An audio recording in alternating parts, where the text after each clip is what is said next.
Finisher king Rinku Singh छक्का माड़े दक्षिण आफ्रिकार बहुत बड़ क्षति समस्त आगे क्षमा मागिले रिंकू सिंह।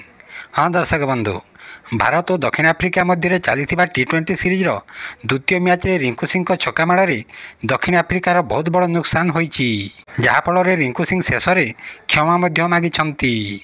ताहेले कौन पाई रिंकू सिंह क्षमा मागिछंती और रिंकू सिंह छक्का माड़े दक्षिण आफ्रिकार कौन क्षति होईची जानिबा पूर्व वीडियोटी को लाइक और चैनलटी को सब्सक्राइब कर दियंतु।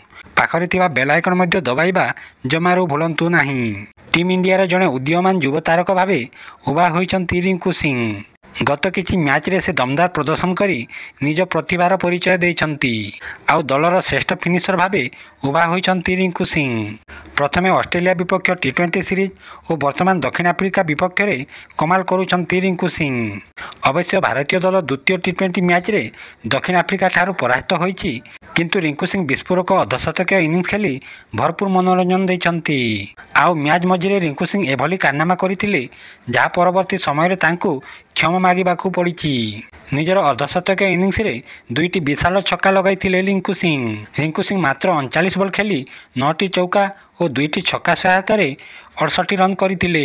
तेबे रिंकू सिंह ब्याटू आसिथिबा एक विशाल छक्का सीधा जाई स्टाडियम रो मीडिया बॉक्स रो काचरे बाजिथिला और काच भांगी जाइथिला, जहाँ फल दक्षिण आफ्रिका क्रिकेट रो बहुत क्षति होईची।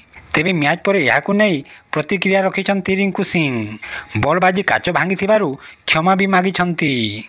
मैच पर ए नहीं तांकू पचरा जिबारु रिंकू सिंह कहिथिले मते जणा नथिला काच भांगीची बोली, किंतु जदि एभली किछि होईची तेबे सेथिपाई क्षमा करिवे। निजर अति साधारण जीवनशैली को नहीं सबले चर्चा रे रहुथिबा रिंकू सिंह तांकर नम्र व्यवहार को नहीं पुणी थरे प्रशंसार पात्र होइछंती। धन्यवाद।